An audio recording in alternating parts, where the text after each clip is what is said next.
Hello, everybody. Welcome back to the Meaningful People podcast. How are you, dude? What's this weekend, Momo? So this weekend is Thanksgiving weekend, turns out. It turns out. And I know there's like discussion about whether like people, do we celebrate it? Do we not celebrate it? Yeah. I don't want to get involved in like the controversy of it. Controversy. Yeah, Okay. the controversy of it. But like gratitude is such a Jewish concept, like expression of Akaras Hatov, attitude of gratitude. Thank you, Hashem. It's just such a... Yeah. It's such an integral part of what we do. Super controversial so far. Right? Totally. So I just want to take this opportunity to just express gratitude. Gratitude. Thank you. Thank y'all. And give thanks. Thank you. Thank you, dude. Thank you, dude. Like legit. I also want to thank my brother-in-law, Yehuda Frankel, and his wife, Dini, beloved in the family as Jacques Cousteau. Is he from Montreal? Jacques Frankel. He is awesome. Him and his wife, they came to our house Oh, nice. for Shabbos. That makes them really awesome. And spent the Shabbos with our children. And my wife and I were able to go away for Shabbos, just the two of us. Beautiful. Well, I have a sister, Dini, so shout out to her also. Exactly. The Dini's rock. Anyways. Thank you, Jacques. Thank this you, Dini. week's episode of Meaningful People is with Rabbi Ozer Babad, one of the pioneers of the Tom's River community. We do want to mention, though, you're going to hear a lot in this episode. There is a trigger warning. Sensitive topics are discussed. Drug use, suicide. This episode probably not for kids. I'll leave that up to the parents' discretion. So please take that seriously. But do you know what is for kids, Momo? What is for kids? Tevito. Interesting. Tevito.com is for kids. Tov. Tovito. There it is. Boom. Anyways, Tevito, it's Hanukkah's coming up, everyone. And you're trying to figure out, what am I getting my kids for Hanukkah? What can they enjoy? Well, they'll definitely enjoy Tevito, and we're going to offer you a 15% off right now. How are you, dude? I'm good. How are you? Good. We're middle of an ad. 15. I'm saying 15%. How are 15% off. And what's that promo code you ask? It's MM15. 15% off Tevito.com. Go check that out. They have so much content. Your kids are going to love it. Maybe the adults will also love it, but you don't have to tell anybody about that. Do you know what else is for kids? What else is for kids? Karaoke. Karaoke. It's Hanukkah season over here, so we're all about promoting these Hanukkah items. Love it. People love it. Never anything like it, where you can do karaoke at your Hanukkah party this year and have Jewish music. Isn't that geschmack? It's super geschmack. So make sure you go to jkaraoke.com and order one, and we'll give you 10% off right now with the promo code JKMinute. That's interesting. JK Minute. It's not like Just Kidding Minute. It's J Karaoke Minute. Karaoke Minute. So you want to be able to have a Hanukkah party, or you want to get your kids... And it'll give you fun for the whole family for much more than a minute. Much more than Hanukkah also. But you know what? Surprise your kids. Get the J Karaoke machine for them. The promo code is JK Minute. Of course, the links and the promo codes are in the description of this episode. Hope you enjoy. Thank you. You are listening to the Meaningful People podcast. The podcast featuring our nation's most impactful, influential, and meaningful people. We're joined by Rabbi Ozer Babad, all the way from Tom's River. First Tom's River guest? I believe so. Really? I believe so. Wow. It's been a while. And you didn't bring a charcuterie board even. Is that... I'm saying that because like an episode we're putting out this week, right? I made a Tom's River joke about it. So this is going to be the second one in a row. Interesting. People are really going to be down my throat about it. But welcome. We really appreciate you making the trek out here. And welcome to Meaningful People podcast. You should. I'm honored to be here. Are you? I definitely am. Thank you. So I guess you're not originally from Tom's River, are you? Not at all. Wow, look at you starting off this episode. Right? So tell us where you're from. Give us the origin story. You want the full story in a 60-second version, or 60 seconds, 60 minutes? We're here for it. Right?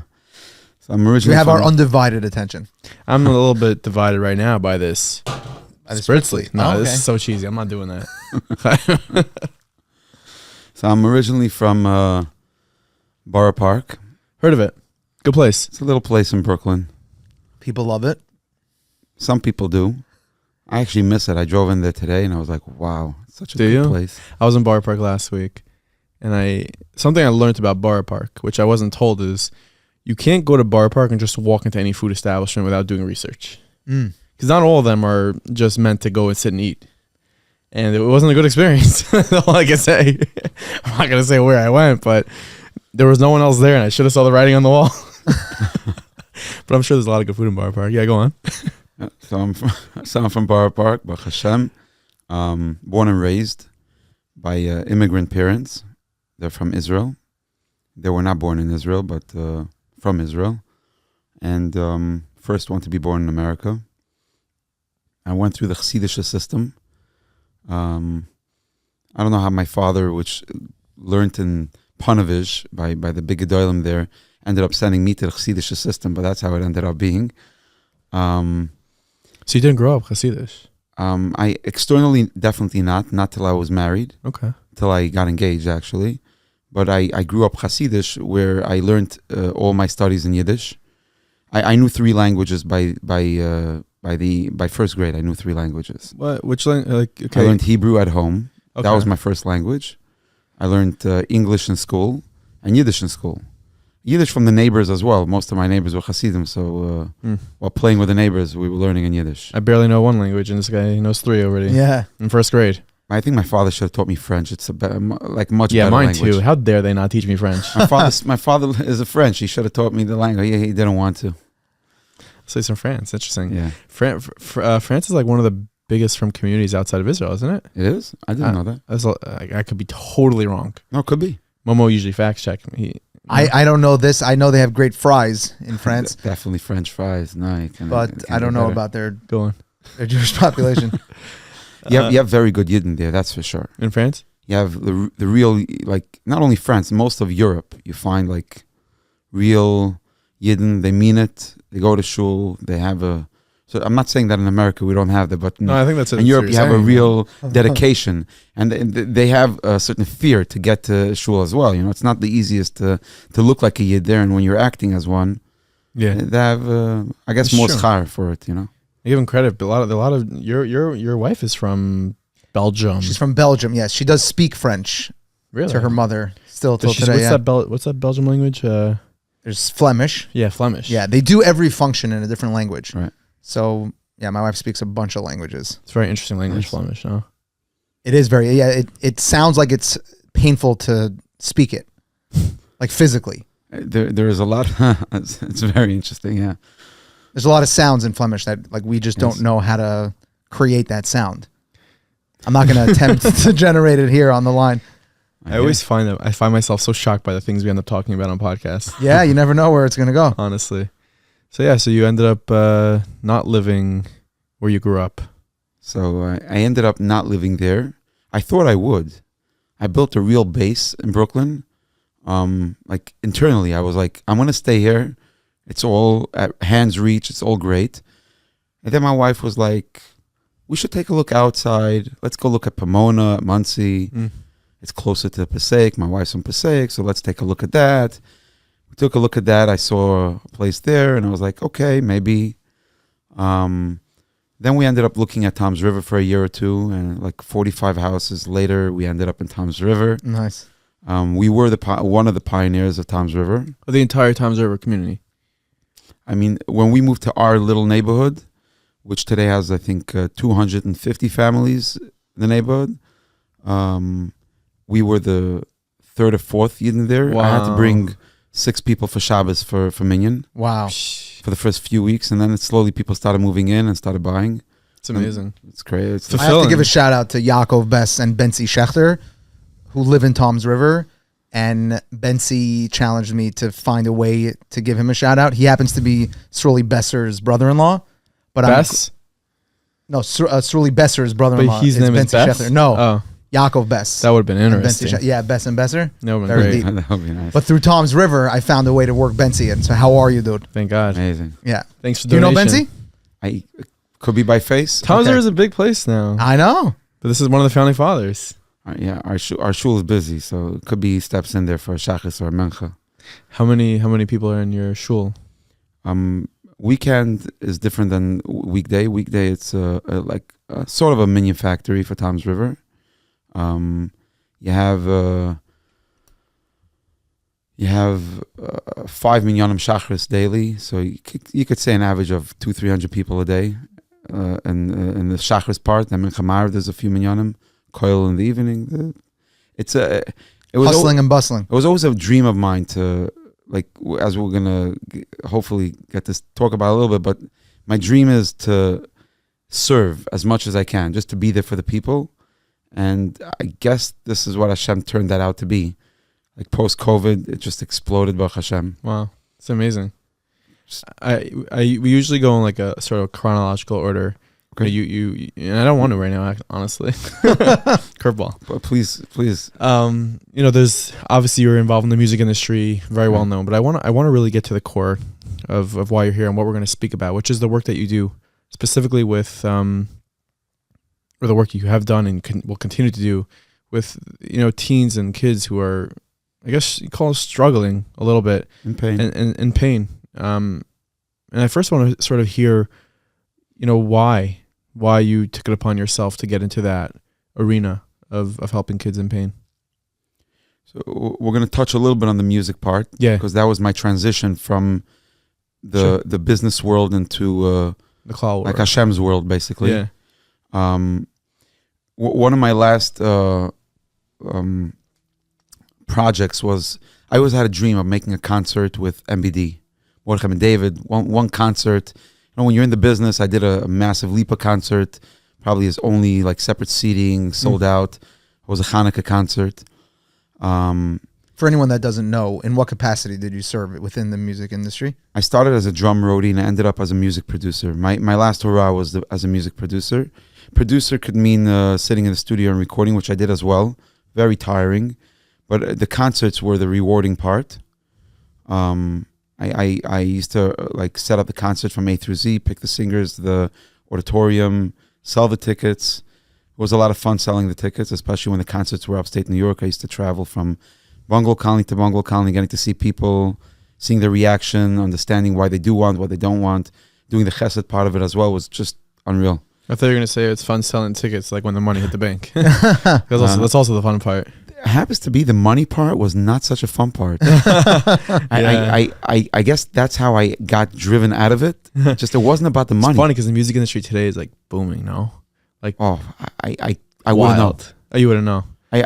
I'm helping one of my students get his wedding together now, and I'm helping him with the music part. I barely know. Like the musicians today are like brothers of people I knew. But it's like amazing. Back in the day. It's like, oh yeah, so how much come sing at my wedding? Oh, like $80,000. Oh, no problem. Yeah, sure. Like, so Yeah, do you take like limbs? Can I pay you? How about my firstborn child? Can I give you him? Wow. Shout out to all the people charging for weddings. Great. I love it. Good for you. And Yeah. Amazing.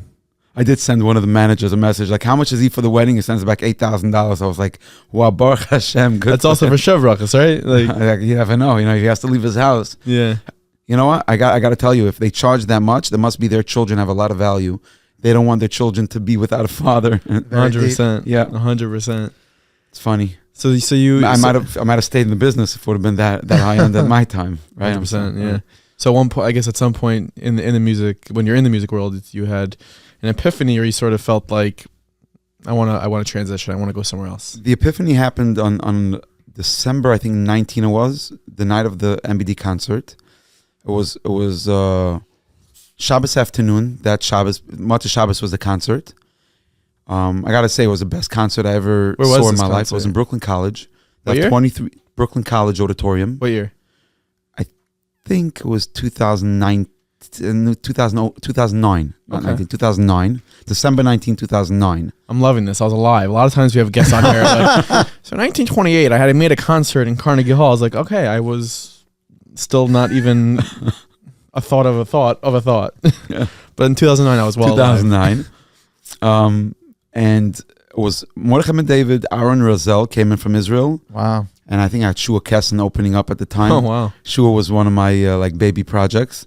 Just as a friend, when you have a friend and you try to promote him, he's still a friend. I still see him once in a while. And I heard, I sold like, the hall has 2,370 seats. I sold, I think, 1,200 seats before Shabbos. And I knew that I could sell out, I don't know if I knew it could sell out. And I heard there's going to be a snowstorm. I heard. I stand there in my dining room, Shabbos afternoon, and the snow starts falling. I'm like, Yibbono Shel Olam, please make it not snow. Fast forward, it snowed like, I think, 2.5 feet. We all showed up there. MBD gave a performance of a lifetime. I think his best friends were in the front row. I never seen him like that on stage. Shia Mendelowitz, which is a friend of mine, showed up to introduce him, like the king of Jewish music. What a show. I'm sitting there at the end, and I'm writing the check.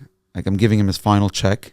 I'm writing all the checks. I'm sitting with a checkbook. I feel like a big boss. And I'm like, I know I lost some money that night. And I just burst out laughing. I wasn't like either cry or I was just laughing. And Mordechai looks at me. He's like, what's up? I'm like, I just realized that if I would have said, Bnei Yissascher, please help me sell out the show. Might have gotten it. I said, Bnei Yissascher, I don't want it to snow. Right. And that's when I realized, like, I missed too many minchas. I gave up too much of my olam haba to be busy with chasing money, chasing production, chasing the singers, it was one big chase. I was like, I need a break. So I called up Shia Mandelowitz. I was like, Shia, I need a direction here. You're a friend. And you should have a lot of credit and a lot of simchas chaim for this. He said, go buy a book. It's called the Chovas Halvavos, Read Shar B'Tochen. Wow. Dove into it, jump into it. Right words, Brooklyn boy right there. And I just took it. I took it at face value. I ended up buying a lot of Chovas Halvavos for people and really studying Shar B'Tochen in depth. And I changed my life. It was no longer about money.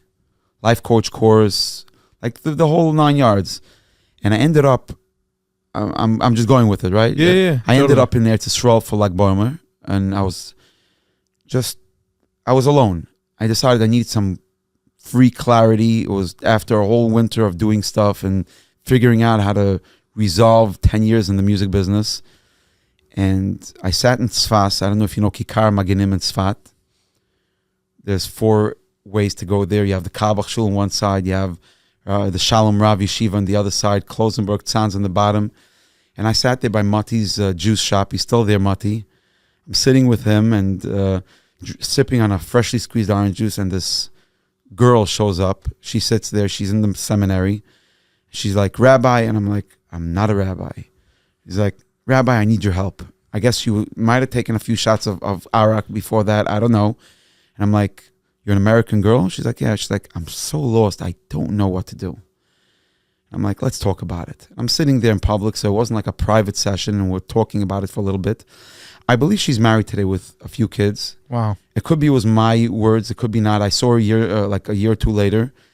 But I realized that there's nothing more fulfilling than showing a yid.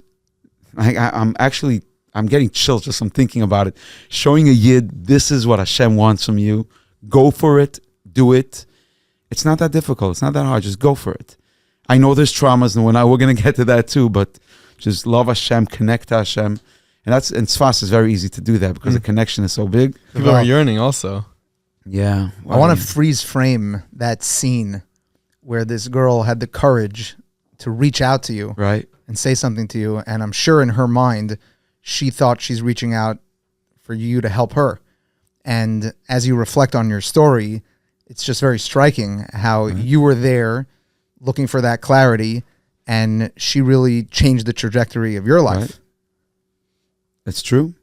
I'll give a shout out to Nissim. He sits there in Tzfat all the time. Long beard. He's a great reggae rapper. Big tzaddik from the tzaddikim there. Drinks arak all day and he's still alive. Everybody thought he won't be.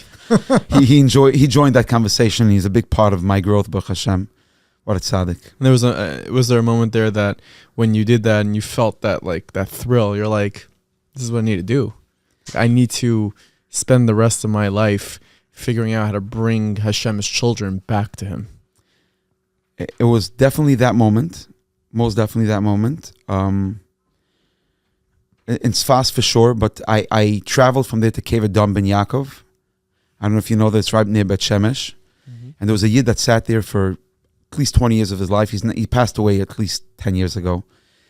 He was from the hidden people of the world, and I've met quite a few of them. And I sat with him. I have that conversation recorded, so I don't doubt it. I listen to it once in a while. I said, Tagid li, ma derech, where do we go? And he was like, if you have the opportunity to help another yid, whether it's difficult, whatever it is, just do it. And I went to Vasikim Minyan at the Koisel at the time. I met a yid there that helped me get to such b'derech nes, helped me get to many tzaddikim. One of them was Rabbi Pinchas Scheinberg at his birthday, his 100th birthday. I got a bracha from him, and I remember him sitting there, and he was on the phone with his niece. He took care of her a lot. She lost her parents in an accident or something like that. I don't know the exact story. And she was like, "Uncle, what should I get you? The kids want to get you, Einkelch want to get you a birthday cake." He was like, "One more pair of tzitzis." I remember you say that. He was sitting there, "One more pair of tzitzis." And they told him, "Rebbe, this person works with teens and he's trying to help them." He was like, "It's a difficult job, but he shouldn't give up." And I ended up by Rabbi Yashiv then also, and I shook his hand after a whole day of being with people, and he was like, "You should have koiches, you should continue." I don't remember the exact words, but he gave me a lot of encouragement, and I just went nonstop. For any of our listeners that don't know, Reb Chaim Pinchas Scheinberg is a yid who lived in Matastarf that would wear, was it 100 pairs of tzitzis? I think over and Over tzitzis and talesim over it. He was a skinny man that looked like very wide and heavy, and he was not. He was nothing. He was a shell of a person, skin and bones. And he didn't even get the advantage of being that skinny because everyone thought he wasn't. Everyone, right? The external advantage. And all he wanted was another pair of tzitzis. Gewalt. Yes. There's a story that I heard, or it was referenced, and it's a story of Shmuley. And I know that an organization of yours that you're starting is launching very, very soon, or it has launched by the time people could be listening to this. And a big part of it is the story of Shmuley. Could you tell us about that? The launch of an organization is usually before it's public. The organization, I officially started working on this organization before I had a name, like 12 months ago. I hired the first person like 9 months ago. He's on payroll. He's one of my students. I ran a drop-in center for. We're a bit jumpy, but I'm okay. I'm okay with it. If you are, for me, it's totally fine. I ran a drop-in center for 8 years in Borough Park. I ran for many years before, but I was part of it years before that. My first drop-in center was when I was 17 in a garage in Brooklyn. It was the shop, and I was part of it. The first 50 guys were all married. Some of us live in Tom's River, and we're doing great in life. What's a drop-in? You know what's a drop-in? Drop-in centers where teenagers can feel free to come in, find a plate of food, a pool table, ping pong table. Back in the day, today it's maybe Xbox or anything else. Definitely big TV screens, anything that Olam Haza that they could connect to, but a safe haven where they feel at home. They know that they can show up there. Nobody's judging them. When we were teenagers, we definitely needed that, and it grew throughout the years that you have beautiful places like our place and the Minyan in Lakewood. Minyan Shalanu. And Minyan Shalanu, yes. Rabbi Abadi. There are such beautiful places out there, and they're really changing people's lives. So I had the privilege to run one the past 8 years in Borough Park on 39th Street. I'm still involved. I think I can never walk away from a baby like that. It's just a beautiful place. Can you spend a minute actually just highlighting the importance and the role that a drop-in center has in our community? Sure. Is there a drop-in center in Five Towns? There is a drop-in center. I forgot the name, and I should really I charota that. I don't remember the name because it's important. We'll find out. But Madrigos does a lot of work. Madrigos does a lot of work, but right. I believe they might have a drop-in center here. Mm-hmm. But there definitely is a drop-in center here. When a teenager leaves yeshiva, I left at the age of closer to 18, but 17 and 3/4. Not because I didn't want to learn. I just felt like I wanted to make some money and I wanted to chill. I can't say it was a mistake, but when a teenager leaves yeshiva, they leave the system. They leave their friends behind. They leave a connection to Rebbeim. They leave it all behind. The first thing they do is they start working, they make money, they get into a car, and they start driving back and forth in their streets. Like, what do I do tonight? In Yiddish is, was tut man hat Nacht? And they go like, in Borough Park from 15 to 16 to 17 to 18 to 13. Oh, now it's 13 is alive. I'm not going too fast, though, because there's no doubt that there's traffic. There's traffic, definitely traffic. And then they stop at the bodegas, the little convenience stores. It used to be Vasses Nayas in Borough Park, where I started my career there in the front sidewalk of Vasses Nayas. And then there was a Zoom gas station, and then there's many more. Zoom versus Nice, they're all in digital, huh? All digital, right. Wow. That's a dad joke right there. Yeah. Alibi, okay. So the boy leaves and he's on the street and he's lost. Who are going to be my friends? Who am I going to talk to tonight? Where am I going? So generally they end up, it used to be that it could take you a few months to a year to fall into the pits of the drugs and whatever else that you'll be pulled into. Today it could take a day Wow. to be pulled into it. You just have to meet the wrong person that really wants to sell another joint, and he'll start you off on the weed. And if you have enough trauma in your life, you'll end up on heavy drugs within 6 to 8 weeks. That's simple. That simple. Scary. Very. For parents. For the kids. For me. I mean, I'm a parent too. I was talking to a friend 2 nights ago, and he's like, what's going to be if your son comes to you and says he wants to go and chill? Like, as a father, I'll let him chill. I know my wife is going to react. As a father, I'll tell him, whatever you want. Our home is open to you, whatever you want. But it's a scary thought. We hope it's from the right place, but it is a scary thought. So a teenager leaves, and they end up in the streets. What a drop-in center does, what 1225 did, and what the Minyan Shalanu does, is they give them an outlet, a bit of Torah if they want, a connection with friends, a safe haven. Come eat, hot suppers every night. We created a sense of family, a real sense of belonging. I always said, when I go to a student's wedding, I call them students, but they're my friends. They have such a kesher. Now, I remember standing at one of the weddings. You see 200-300 guys together. And we should learn from that. All yeshiva boys should learn from that, because they do it, but they should do it even stronger. They're so connected. Yes, the music is rocking. It's different. The hairs are long. The earrings are there. Some have tattoos. It's all there. And as I mentioned tattoos before I finish this word, a very great boy was nifted 2 nights ago. He was full of tattoos. He was such a holy boy. He sat by my Shabbos Suda a few months ago, and what a kesher I have to him. He sent me good Shabbos to the last Shabbos. He was just nifter.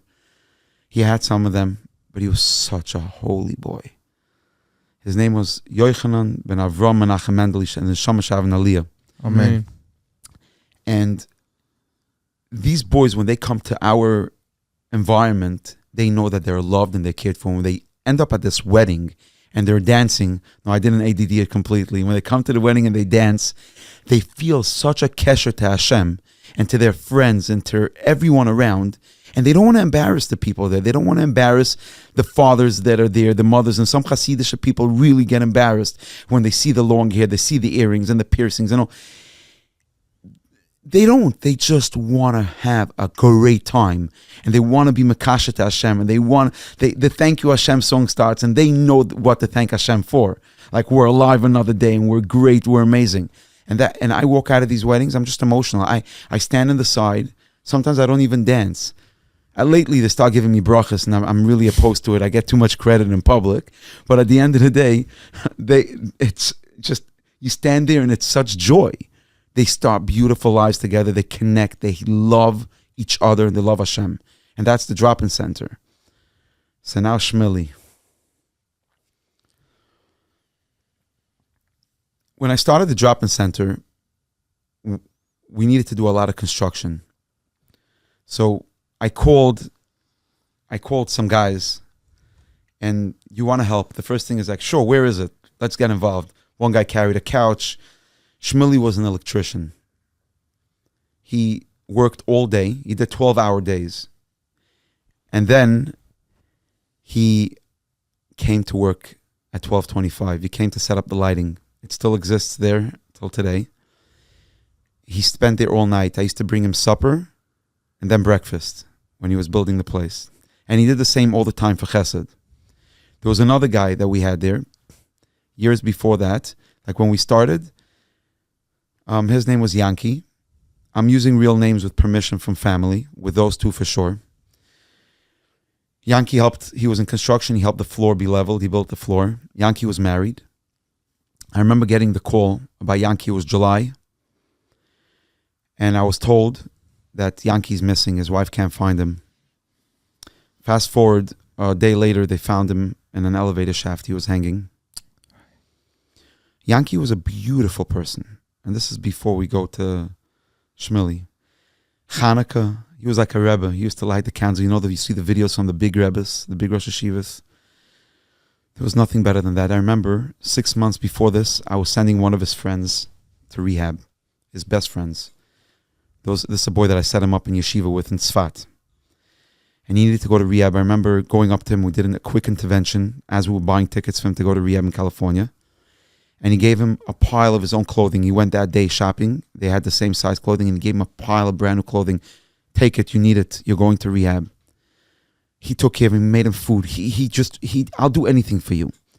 But Yankee had mental illness. He wasn't mentally challenged. No, he wasn't. Didn't have any issues psychologically. He had mental illness. He had genetically, I guess, or maybe he had some stuff that bothered him where he thought of suicide. He had suicidality and it wasn't resolved and he killed himself. And he had a wife. He had a wife. She's Baruch Hashem remarried. She's doing amazing. Not going to go into further than that because I assume she wouldn't want that to be public. Right. But she's amazing, Baruch Hashem. She really worked hard to build up again. But right after Yankee died, we started a girls' program in our program. We brought Rabbi Jacobson to speak to the teenagers. We did some external work and then we stopped because we tend to forget, but we got busy. We worked. It was really busy. We worked with a lot of guys. A lot of them did very well. I did a lot of test programs where I sent a lot of guys to the top therapists. I'm friends with a lot of the top trauma therapists in our community. And they're such amazing people. I don't know how they go to sleep at night. They hear case after case, story after story. Sometimes I just lay there and I'm like, Hashem, give me koyach. Hashem, I know it's your kids and I love you and I'm connected to you. I just need a little bit more koyach. And I remember working with one of the therapists and one of the guys, and he used to leave therapy and call me up and say, Ozer, let's talk. And I used to give him a triple therapy session. I'm not a therapist. We just talk it out. Today he's married and he has a kid and he's doing great. I spoke to him 2 days ago and he told me, you should know, we spoke about it. We were discussing this Indian exactly about the organization and what we're going to do. And he was like, but you saved my life. Those conversations, you saved my life. And I actually never heard him say it like that, but he put it out there clearly. And the therapist agrees with that too. And that's where I learned that therapy is amazing. It's 45 minutes a week. What a mentor could do, what another yid could do, bypasses any therapy in the world. Yeah. It doesn't bypass, I'm sorry, it enhances any therapy. That's the wrong word. It complements it, enhances it. It's 100% it's a harmony. Bypass is the wrong word. A clear statement. So then Shmili, fast forward 3 years of 1225. 1225 is the address. The address. The boys gave it the name. We called it our home in the beginning, but the guys just were like 1225. It's a hip name. They designed it. They set up the place. They gave it the name, and I'm just there. What was the background of, I guess, most of the boys that came to this? Hasidish boys, Bar Park, Williamsburg, Monsey. Mm-hmm. At the time now, Monsey has a drop-in center called Left Teen Center. But before that, there was no drop-in center in Monsey. So a lot of Monsey boys came to us, and I was pretty connected with a lot of them. Williamsburg, an abundance of them. I'm so connected to some of them today. We're best friends. We're so connected. And a lot of Bar Park, all Hasidish background. Some are real Talmid Chachamim, know how to learn a good Blat Gemara, Halacha. I know one of them actually had Smicha on Basav Chalav, and he was going further. Just like, I'm so curious, like before we get to Shmuley, just like with working with so many boys who we've worked with, is there something that you see, there's like a common denominator, maybe like, you know, some of these boys I'm sure are very smart and they could learn, they could, you know, read off a Gemara, Balpeh, but you know, at the end of the day, they struggle, they're in pain. Is there like a common denominator that you saw? In the Chassidish world, there's a few. Mm-hmm. One is the Levush. There's such a emphasis on Levush that they just have trauma from that alone. Like in the world, I have aunts and uncles that live in Ramat HaGolan and all over Eretz Yisrael. They wear sandals to shul. Like where these boys come from, without socks. Where these boys come from, you can't wear sandals to shul. You'll be looked at the wrong way. Until today, I have people that are good friends that are from Erlich, amazing, that come to shul, and this is where our shul came into play. I wanted my shul to be different, and everybody feels comfortable there. Where they hide in the corner, they they dress a little different. They still feel like, am I going to get judged? Is it different? How am I going to be looked upon? The second thing that is a common denominator is the sexual abuse, which you would say the numbers are, people try to push it away for years, but no. Most of the guys that walked through the doors at 1225 all my life were sexually abused. Some actually raped.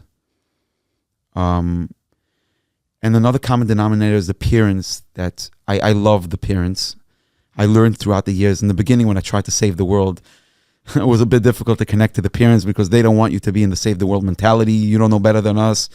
Walk away from it. But the parents are either they're very much there and they really help their kids, or they could be a very big part of the destruction until they realize that they could be part of the positivity for their children. So that's 3 parts that I've seen. Mm-hmm. And the final one is the mental health, which has nothing to do with all of it. It could be connected to all of it, but it could either be genetic or it's just there. It's lingering. And anxiety, social anxiety in the Chassidish world is tremendous. I'm not saying it's not there elsewhere, but social anxiety is crazy. And it connects to the fact of coming into shul and not feeling comfortable. It's a common denominator by a lot of them. All this could be going on inside, and on the outside, it looks like you look totally fine. Perfect. I spoke to Shmuley the night before he died. He was perfect. Externally, you would see him walking in the street. He looked great. So let's hear about Shmuley. He looked thrilled. Shmuley had 200 friends minimum, if not more. So when I speak about Shmuley, he still has many, many friends that are still connected to him in a crazy way. I still light candles for Shmuley all the time and for every boy that I was connected to. When I walk into, and I'm getting there, when I walk into cemeteries, I'm a very big cemetery person. I go to Kibbutz Tzadikim all the time. I'm connected to the Ribnitzer Rebbe, Chaim Zalman, Ber Moshe, very connected to him. My in-laws live right by the Ribnitzer, like right there. I wish this is one reason I wanted to live in Muncie. You want to buy their house? Because it's thrilling. I stayed there. I stayed by a neighbor of them across the street, and they're really like backyard is the Ribnitzer, and like I think it was the night before the yard site recently. Oh, that's busy. It's you hear everything. It's just like all in Yiddish, huh? It's just like trucks and this and that, and it's just, but what a schus to live there. Yeah, what a schus. Not to want to live there. Must be very noisy. Yeah, a little bit sometimes, but it's really nice. It's when I used to go there 12 years ago, 15 years ago, I used to be dead. We used to scream Abba there. Really? The loud yelling there, connection, it was different. Used to find MBD. They used to find people there today. It's so funny. MBD was like he was like a he was a gabbai. There was Bekesher. Interesting. Wow. I have a kesher nafshitim, but to a lot of Rebbes, if I speak about, some people speak of going to Disneyland or to Cancun or to other places for a vacation. My vacation is I want to go to Reb Shaila, I want to go to Rimenev, I want to go to Poland. Eretz Yisrael too, I want to go to Reb Shimon, to the Basayin. I just spoke to a town, I want to go to the yard side. We were there last year. So when I go a lot to the Muncie Basic Forest where there's I know some people that are buried there. In Muncie, I also know the Chalka there. I know some people that are buried there. And I light candles for them, so we have them in mind. Shmuley spoke to me the night before he was nifter for, I think, an hour and a half. I was very close to him in a certain sense, but he was very distant from me in another sense. I think 6 months or 8 months before, I don't know exact number, before he was nifter, he tried to die from suicide. I don't say committed suicide because it used to be that, but the word changed. It's not committing a crime.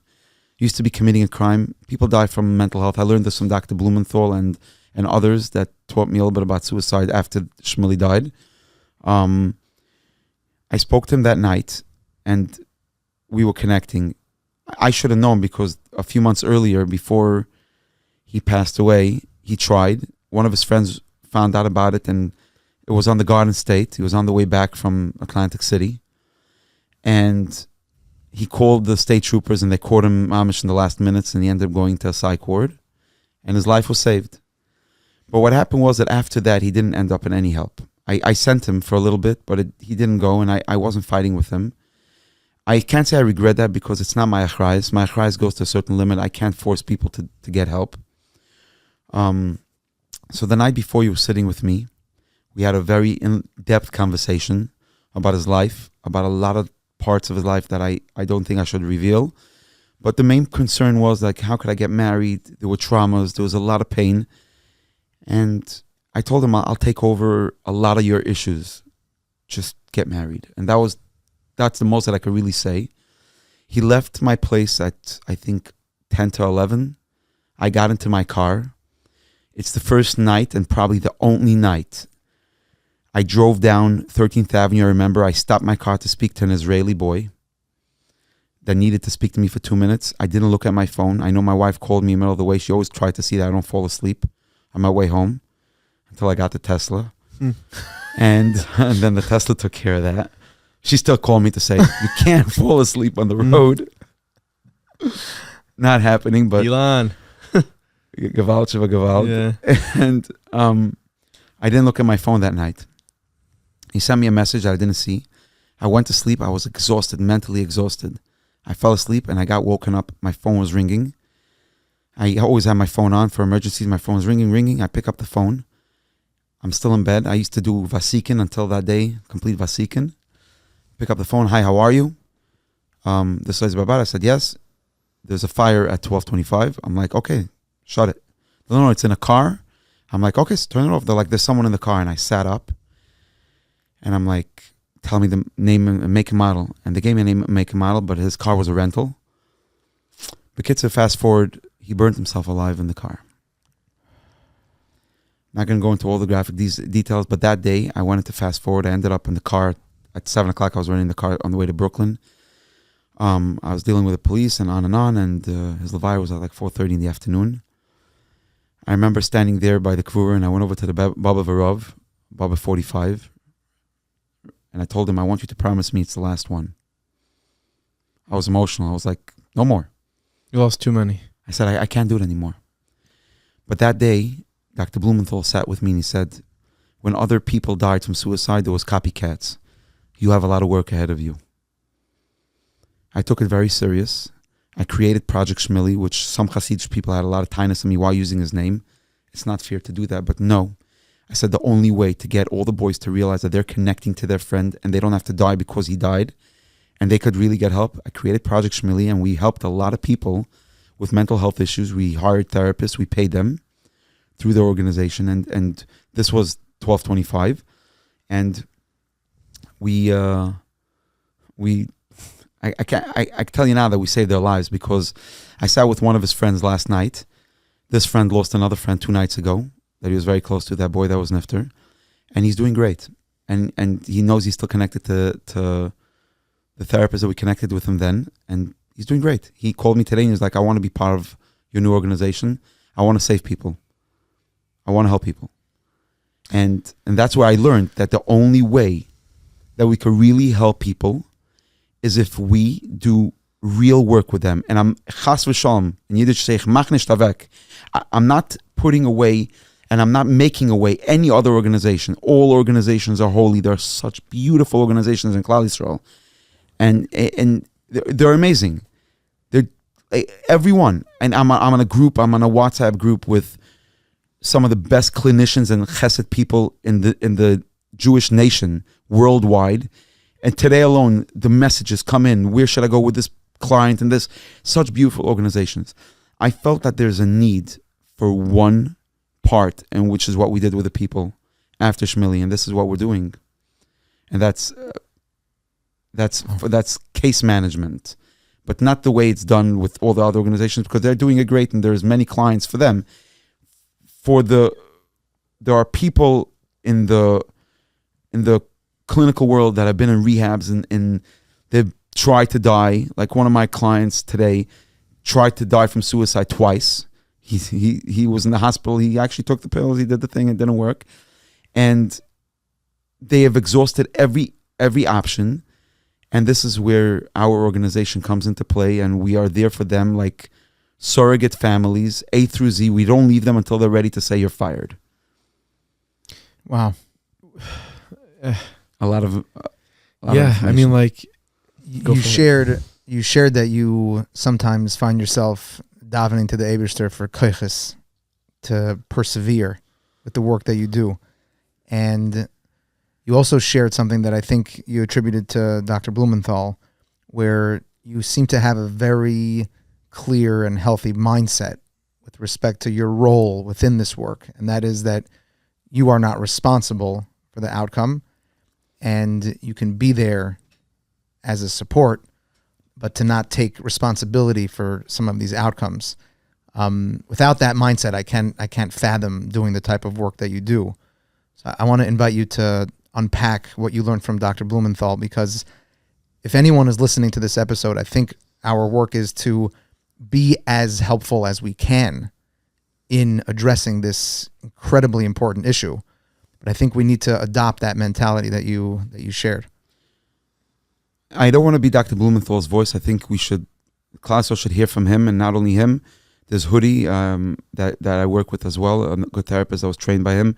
And there are many more that work with grief and they understand to it. One of the main things he taught me was that suicide is a mental health issue, number one. It's genetic. Sometimes it's two siblings that die from suicide. It's not one. And I've seen that in certain families.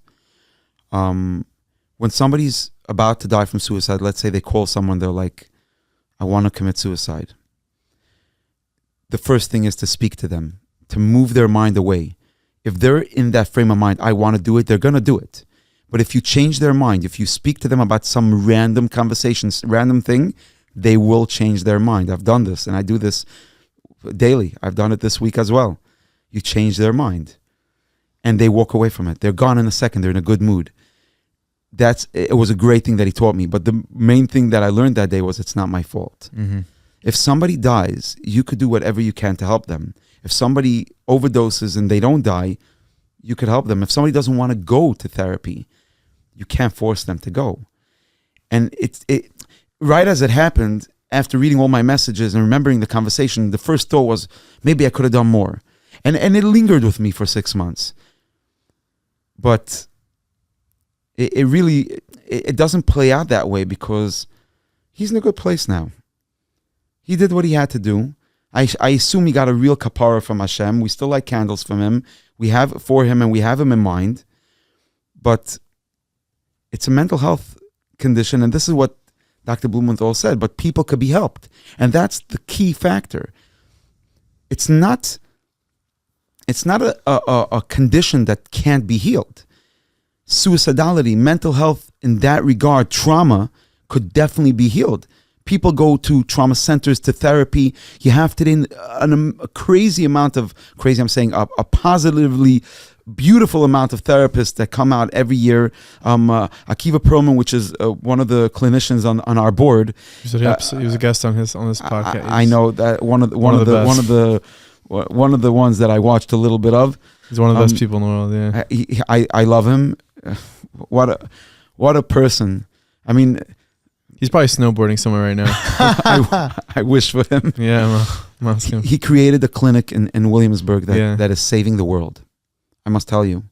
And when I met that clinic before he joined it, there were 3 therapists there, and they really needed him. And today he changed that place to a world of kedusha, you could say. It's a holy place. You could walk in there, you could daven there. Wow. I love it. Remember, he told us that one of the first things he did there, and there was, again, we could speak a little bit about this, and maybe the Hasidic world is a little bit more of a stigma that exists around therapy than not.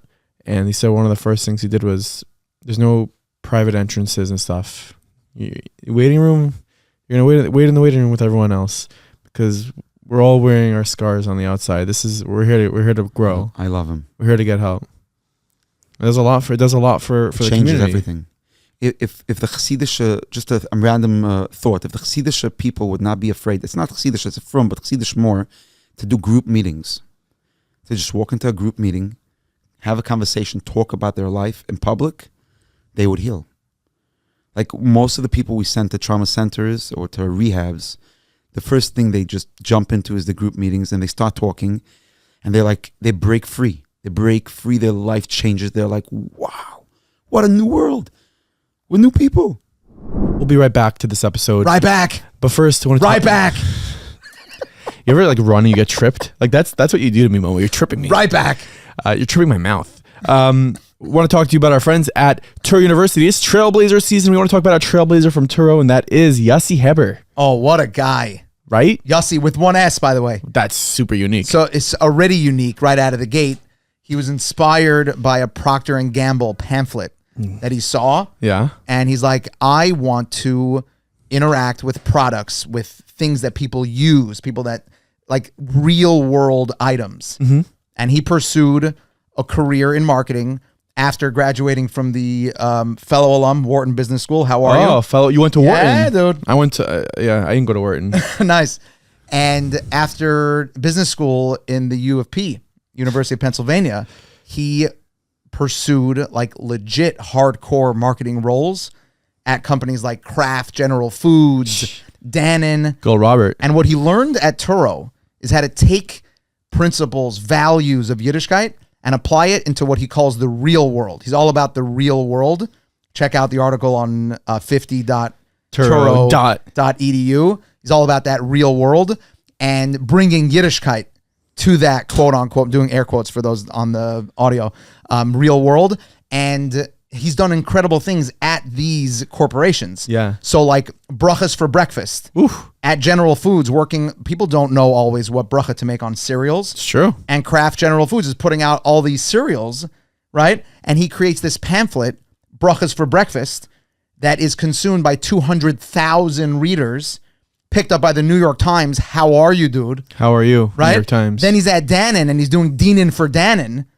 Dinan, and he explains in the article, is the Jewish word for laws. He's also a poet. Laws at Dinan for Dannon, just like spreading the light. 250,000 people Amazing. getting dinan for Dannon. And where'd that all start? It starts at Turo University. Yeah, it obviously starts at Turo University. So go ahead, head to 50.turo.edu. That's 50.turo.edu. Find out how you can trailblaze your own path and do something crazy cool. Now back to this episode. For yourself, I can't even imagine the responsibility that you bear.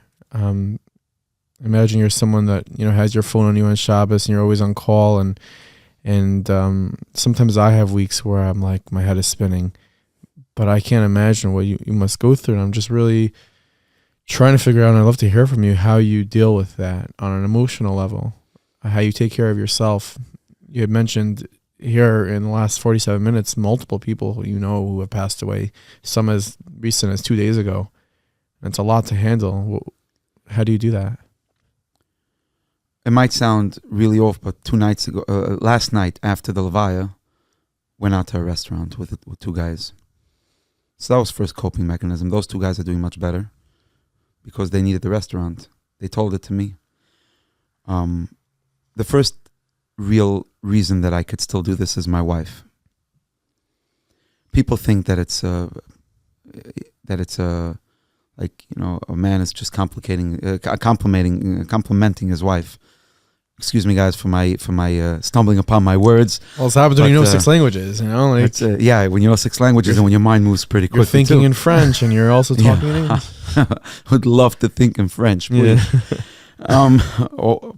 I can't say Polish, but Ukrainian maybe for Ukrainian people, at least the Yidden there. My wife is the pillar of my support. My wife is here in the room. By the way, she is. The reason I would bring her along is because I bounce ideas off of her. She is a very positive voice, and a very emesdika person. And to be in this line of work and not to get burnt out, you need to be an emesdika person, which I try to be all my life. But you need to be positive. And at times, I know how to be negative. I come from a lot of interesting parts of my background that could bring me to negativity. And my wife knows how to pull me right out and say, this is not your derech. What is it? Even after Shmuley, she was like, who are you? What are you doing? I remember that conversation. You're not going to fall into it. He needs you. The guys need you. We'll figure it out. Wow. And I look, at that time, we were running an Amazon business together, my wife and I. We had workers. That business went straight down the drain within 3 months because I wasn't there anymore. I needed to give 2-3 hours in the morning, which I did. A little bit. I couldn't give it anymore, and the workers just couldn't. The business went down, but I really focused my full attention at the guys, and my out was Shiur Torah on the way home, in the car, connecting to Rabbanim, Kivrit Tzadikim, and speaking to the therapist that I do speak to. Yes, I speak to a therapist. I'm not saying I go to therapy, but I do speak to a therapist when I need to. I know one very good friend of mine, a therapist, called me like 2 nights later. Ozer, we have to talk. I remember exactly where I was. I'm like, yeah, okay, what is it? He's like, Rabbi Ozer. I'm like, don't do that. Stop the flattery. What do you want? Are you okay? I'm like, we'll talk in a month. He's like, no, let's talk about it. I'm like, we'll talk in a month. And we did talk in a month. And that month was Meshuggah. I did a campaign for the guys. We raised money together. And we healed. And I'm still healing. Now, I think that the biggest healing will be for me to see this year another 100 people living. One of my rebbes today is Reb Gamliel Rabinovich. A lot of people know of him. He's one of the most vocal videotaped Mekubalim or Rabbanim in the world. When I go to him, in 5 minutes, I get a boost of energy for a year. Wow. When I watch a shiur on Thursdays and on the Zoom, since COVID, it's on Zoom. And when I learn his Torah and I give it over to people, it's a boost of energy because he's real. But when I speak to him, and I one of the mahalchim in life is that we do it for one person. All the years when I go to fundraise and I go to some people that give money, big money, and they're like, "What are the numbers this year? How many people did you help?" And Kirov, there's numbers. I'm like, 1. They're like, "Stop it." I'm like, "No." When I open up the doors of 1225 at night, if one guy comes in, and that one guy goes home alive, feeling good about himself, knowing that someone cares, I did my job. My wife used to ask me on my way home, like, how many people were there? I'm like, yeah, one guy showed up. I sat and I spoke to him for an hour and a half. It was just great. And she got this was the guy. We spoke to him, we loved him, we cared for him, and we did for him. And don't get me wrong, there are people that I feel like could be a little upset throughout the years. Some boys, I didn't give them enough attention. They didn't connect the right way. There is always something to say, and I'm very verbal about it. But what keeps me going is knowing that we helped another guy. And this is what Reb Gamliel said. One person is 1,000 generations. Wow. 1000 mishpachot. 1,000 mishpachas. Wow. In 3 languages. So if we help 100 people this year, it's 100,000 people that were helped. Of generations, Yiddish mishpachas that are alive. Wow. I loved how you said that the very next night, what you needed to do to begin the healing process was to go out to a restaurant and to be living. And I feel like in this line of work, we lose sight of that, where the pain that you encounter on a daily basis is so heavy, and the gravity of what you're dealing with when there are these outcomes as a result of mental illness and suicide, and to not get stuck in that downer, and instead to embrace the reality that we need to be living. Right. And that is the only way to plow through this. It is the only way. It's also the message to the parents. I know parents that have 3 kids that are struggling. I love them. The kids and the parents, but the parents more. What they do for their children, they're unbelievable. But they're living. They're living every single minute they're living. They're giving their kids everything, especially the parents that know what to do. But it's not easy. Seeing your child come home and not look the way you want him to grow up, or just being in pain. Seeing your child in mental pain the whole time. It's crazy. Like, I remember years ago, my daughter was born in Manhattan. So I was there over Shabbos in one of the Chesed homes near Cornell. I think it's the Lakewood Friendship Home. I'm not sure exactly. I want to mention it because it's such a beautiful place, so cozy. I met a Yid there that his daughter was in the hospital for months. She was with cancer, with Yana Machla. And I asked him a question. I don't think I spoke to him ever again in my life. I said, your daughter is very ill. Do you let her do all the mistakes in the world? Like, do you let her watch television? Do you let her wear pants? And he's like, sure. I said, thank you very much. I don't want to get into it. We got to shul then and we went to daven. What's my point? When kids are falling off the derech, and they're struggling like crazy. Their mental illness is much more painful than breaking an arm or a foot, or even any internal organs are hurting. And we start struggling with them. Should they watch television? What should we do for them? I want to tell you, I would be the first one to say, get him a TV in the house so he doesn't run out of the house. But I'm not going to get into the whole parenting part. But those parents that do that, and they take these crazy trips with their kids. I know a parent that bought a cross for his son, because his son decided to date a Catholic girl, and he bought her a cross, and he wore it with him. This boy is married today, let alone, I know him very well, and he's sitting and learning Torah. His father is awesome. And his father's seeing Nachas today. But he did it. It's definitely Mahalach, Shimon Russell, Avi Fishoff, Shlita. Gedalia Miller. I think Keshenavshi, they're in Eretz Yisrael now. I know some of the parents that are there. So I went to away. A couple of those Shabbosim, and it's just the vulnerability is just it's like palpable. It is, and these parents are the ones that are. I mean, all these parents they're fighting the fight, and I just want to touch upon with you, I guess, for those who are on the outside and we don't really know what to do. How can we help? We don't have the training, and maybe we have a friend that's struggling. I don't have the training. I'm sorry for interrupting you. Go on. You have the experience, though. Every year has the training. Yeah, it's like the big movement with Hatzalah, and specifically in Eretz Yisrael, Ichad Hatzalah, is that everyone should have the ability to reach another person in need within 90 seconds. So you have these, the motorcycles, and they all have their life packs and everything. So, everyone can be reached quickly, and people are equipped to help. I feel like, like there was a big movement for everyone in the world to learn CPR, because they feel, what if you're stuck in traffic, I feel like there has to be like a basic CPR thing for all of us to know. If you have a friend who's struggling, if you have a sibling or someone who's struggling, like what's the CPR for us to know? Read between the lines. And I'll elaborate, but that's my new slogan, and it's going to be used a lot the next 2 weeks through my organization. I'm just going to, before I do that, I'm going to jump into, for a second, my office manager, his name is Chaim. He's one of the case managers, and he runs my office. He lives in North Miami. So I have an office there now. Chaim, how are you, dude? Chaim is a real tzaddik. Part of Chaim's history. Is a big tzaddik. Chaim just landed back in Florida. He was just here now as well. He died in my arms. He OD'd in my arms. Aye. He's alive today. Wow. And big thanks to Avi Fishoff. I remember when I was in the ambulance riding with him from East New York to Lutheran Hospital. His mother was on the phone, and she was like, I got to call Avi. I gotta know how to react to my son. And what she did from that day further, he knows it. He's spoken by Avi as well.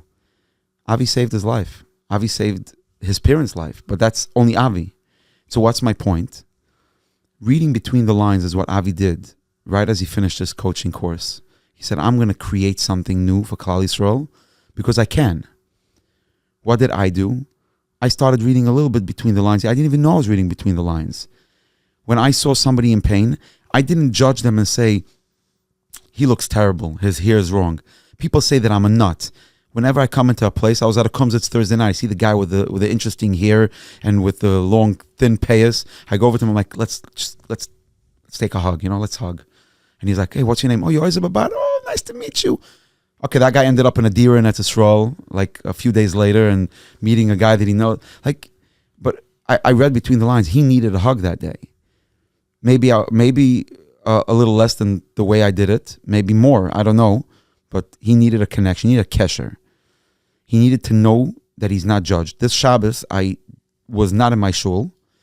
I rarely leave my shul. My wife dislikes that. She wants me to go away more, but I'm very much there in Tom's River in our shul, and we're there to serve and do whatever we can. So I was in a shul in Lakewood. We had a simcha, family simcha. And we're about to daven mencha, and there's a bunch of yeshiva boys sitting there learning. I just finished learning as well. And this boy walks in, and he's wearing his jacket, his jeans. He looks a little different. And I know his phone is in his pocket. I can see the bulge in the pocket, and his keys are there. And he's feeling uncomfortable. And I go over to him, I say, Get Shabbos, how are you? What's up? What's going on? And he didn't know where. I'm with a shtramel. I'm completely, my beard's white. I don't look like a real chiller, not anymore. And he's like, what's going on? We just started a 3-minute conversation until the Rav there pulled me to go sit with him up front, and I dislike that too. But I saw him leaving, and I saw him leaving in a much more like calm manner. He felt connected. He knew that he doesn't have to run out of shul. Shul is good for him. It's all great. Now, can we do that all the time? Sure we can. Wherever we go, we can make a kesher. But if you have a neighbor and you know that their children are going through a hard time, you're allowed to pry, knock on the door, say, what can I do to help you guys? You want me to take your son to Six Flags? I'll take your son to Six Flags. Some fathers can do. You want me to take him to drink? You want me to take him to chill? And I could do that? I'll take him. You want me to take him to the movies? I'll take him to the movies. What should I do to help you? Is your daughter going through a hard time? My wife will take her to go buy the pants that she wants. We'll do that. Or you need a psak? I'll go to the Rav with you. I'll connect with you. Whichever town you live in, it's not an issue. It's just like not living in a taboo world and just being open. Be there. You know there's mental health. It's in the community. Let's have an open conversation. Invite them for Shabbos. Talk about it. That really saves lives. It breaks down walls. It breaks all the barriers. And those people survive. They live through it. I know a family that has so much struggling, but they're talking about it openly. They do group meetings together. They connect. They love each other. It's in the open. None of them are going to die, mitzvah Hashem, none. They're really open about it. But it's not only about that. Don't forget, dying doesn't mean to just either hang himself or do whatever else. People die internally. They're never alive. I say that one of the reasons I don't burn out is because I walk into my house and my kids come and hug me, and I get an opportunity to tell them how much I love them. And there are some people that can't do that. I speak to fathers today that they love their children. You know how hard it is for them to say, Moishi, I love you. Chaim, I love you. Those are names I just made up, by the way. But I love you? We should start using those names in Khal Yisrael. Those are Moishi and Chaim are very good names. Where do you get those from? Oh. Hasidish. Those are on the line. Those are not between the lines. Yes, those are, yeah. Yeah. But and those people really need the encouragement. Yeah. And I give credit to these people. They're amazing. I have a guy that spoke to me who was like, I kept Shabbos for 6 months. I had such anxiety. I used my phone again this past Shabbos, and I'm like, you kept Shabbos. You're gewaldic. You're amazing. Did you sit at the Shabbos Suda with your kids? Did you make a kesher with the family? Sure I did. I said, so what? Everything is good. Don't knock yourself. Get back up, yeah. Just get right up. Move. Life is Power it up. Life is not linear. Exactly. I think it's important for our listeners to understand also the line of work that you're in. You're not addressing religious observance. You're dealing with life and death. Exactly. I'm not their poisek, but when it comes to that, I don't look at it like if a Tzala member shows up at a cardiac arrest, he's going to use all the machines. I see it the same way. Some people, to them, that's the cardiac arrest. I just want to make a point that I live one life, but at the same time, I do two different things. My shul has no kesher whatsoever to all this work I do. The people that daven in my shul, I have zero. They're all gewaldige people. They don't have any mental health issues. They're all straight, normal people that just moved into my neighborhood, and they saw that there's a gewaldige shul there. We have kedeshim. We have a lot of Torah and a lot of real. There's a real kesher in this neighborhood that's unbelievable. It's alive. So they move there. It's alive, really alive. People from all over the world living together from each part of like this Hasidim, Litvische, Sfardi. I'm just mentioning it so people shouldn't think that that's all I do. And my shul is based on the work I do. I happen to have moved out of Brooklyn to bring some of the work out away from my family and more to leave the work to the world, like outside of the family, the realm of the family. I've observed that about Tom's River, by the way. You mentioned such explosive growth over the last few years in Tom's River. Very eclectic, very diverse. Very diverse. You see the whole spectrum of Khal Yisrael. In the same shul, I've been in a few different shuls in Tom's River. Unbelievable. You have Talmidei Chachamim that will carry people from Australia to Florida. Really? To a simple Jew that loves to come learn Daf Yomi at night or in the morning, whichever one. And the value of Torah, the value of Kedusha. We, Baruch Hashem, have the first mikveh in Tom's River as well. It's two mikvahs we have. My wife runs one of them. It's a rewarding feeling. We fought a lot of barriers to get there. Really fought a lot. So gewalt. It's unbelievable. Gewalt. You're doing a lot. I'm ready for more. Are you? I really am. We are ready for more. That's why we're here. Baruch Hashem. I guess we're bringing more to it, you know. That's the next chapter of your life. There's going to be a whole lot more. A whole lot more. Hopefully a lot more life and Mitzvah Hashem. Yes. keeping people alive, but those who aren't thinking of Chas Shalom, you know, killing themselves, but to those who aren't living but are alive, to lighting their light, Lighting the spark. Yeah, And keep on going. there's a lot of that, you know. There's a lot everywhere. It's not only in the Everywhere. Siddish world. Of course, it all applies, you know. When people are walking the street and they're just day by day, and it's by road and everything, it's probably very common. Sure, we all have moments in our lives where we just do things by road. Right? Another idea, just to throw it out there, if you know a therapist, be his friend. Therapists could use friends. They're busy all day hearing people's problems, and then they sometimes just don't find time to be friends with people and to chill with them. They have so much to say. They're such wonderful people, the therapists. And there's so many new therapists out there today. Show them love. Some good psychiatrists as well. From amazing people. And they do such avodah.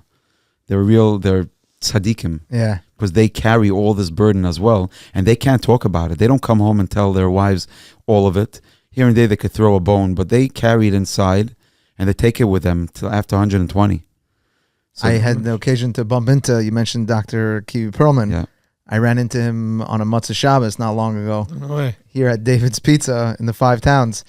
And after sitting with him and talking about his work and, you know, getting into some of the gravity of what he deals with, it was nice to just like hang out at a pizza shop on a Matzah Shabbos.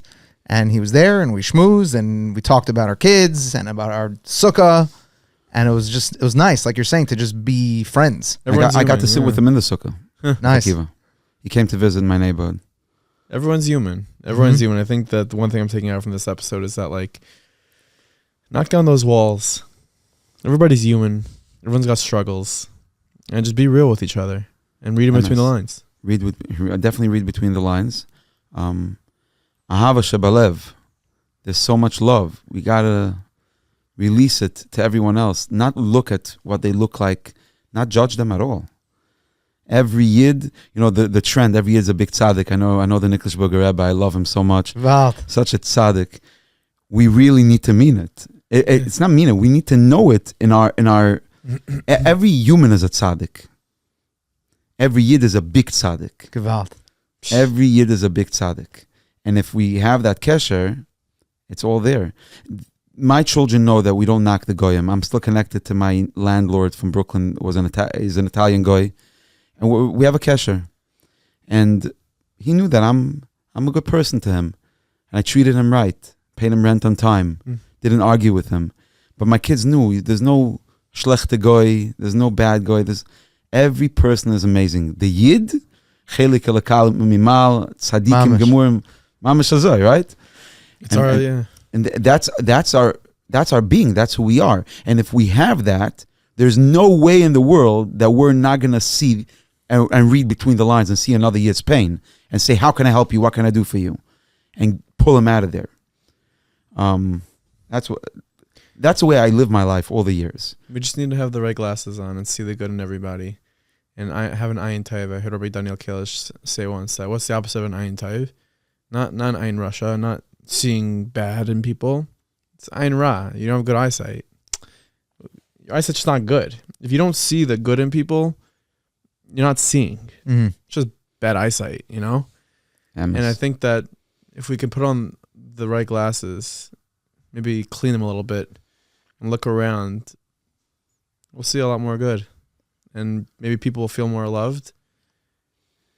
We got to get Nachi a pair of glasses. I'm good. I have one. I actually wear one contact lens, and I'm okay with one. Really? I know, very niche, right? Very. Yeah. For what you guys do here, I would like to buy your glasses. Touche.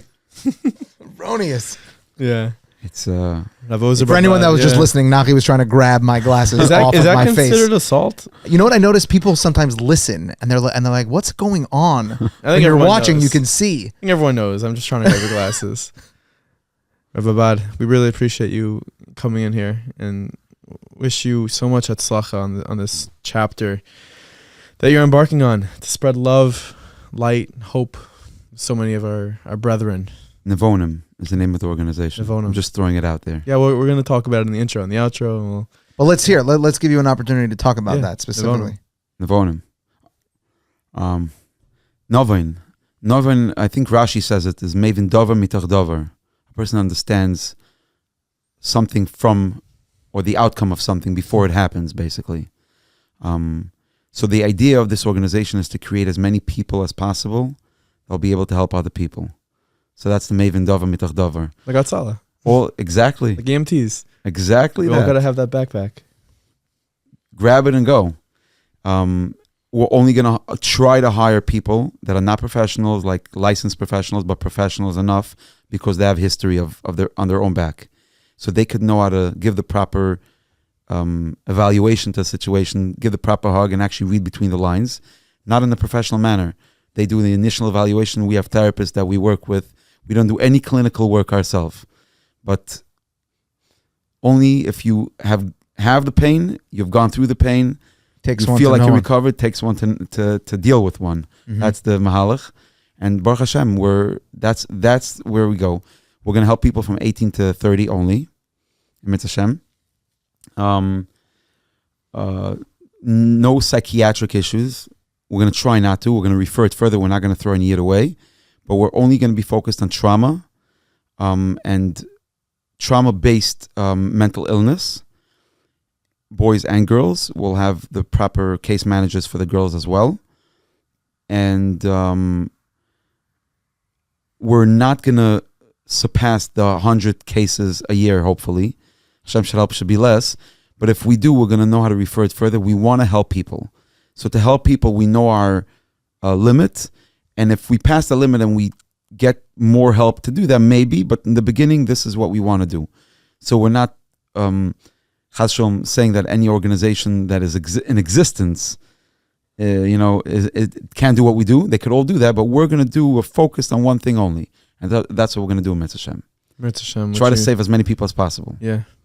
Wish you much hatzlacha. Thank you so much for coming here. You're welcome. Thank you for having me. Thank you so much. Hope you enjoyed this episode of Meaningful People. What a guest. What a story. Obviously, he discussed at the end his organization that just began or is launching, a branding campaign, which is Nevonim. And I'm sure you can check that out online. We'll put a link in the description. Those that know. Yeah, you got to read in between the lines. That's what Rabbi Ozer Babad has done and continues to do.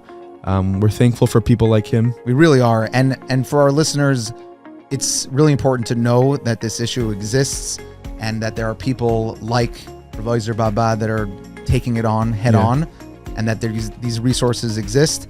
But I really also want to empower our listeners to know that if there's an issue, whether it's yourself, whether it's a loved one, there is help. Mm-hmm. There are ways to address it. There's tools, there's resources really within our community. You don't have to go outside of our community to seek it out and to offer it to those that need help. That's absolutely true. So that is Nevonim. That is Rabbi Ozer Babad. We really thank him for joining us for this episode. And we'll be back at you next week with another episode of the Meaningful People Podcast. So make sure to go ahead and like, subscribe, leave a review. If you think Momo's glasses are superb, then leave a 5-star review. If you don't think they are, then you need to get your eyes checked. That's okay too. You need to get your eyes checked. No. Then that's okay too. Anyways, for any merch or anything that you want to read, head to meaningfulminute.org for more content. And if you see Momo in the street, say, hey, can I try on your glasses? And we'll see you next week, everyone. Interesting. Yeah, you can call him at 91. It's really just bleep this out. Have a good day. Hope you enjoyed this video from Meaningful Minute. We have so much more content for you. You may like this. You may like this. Take your pick. Let us know what you think.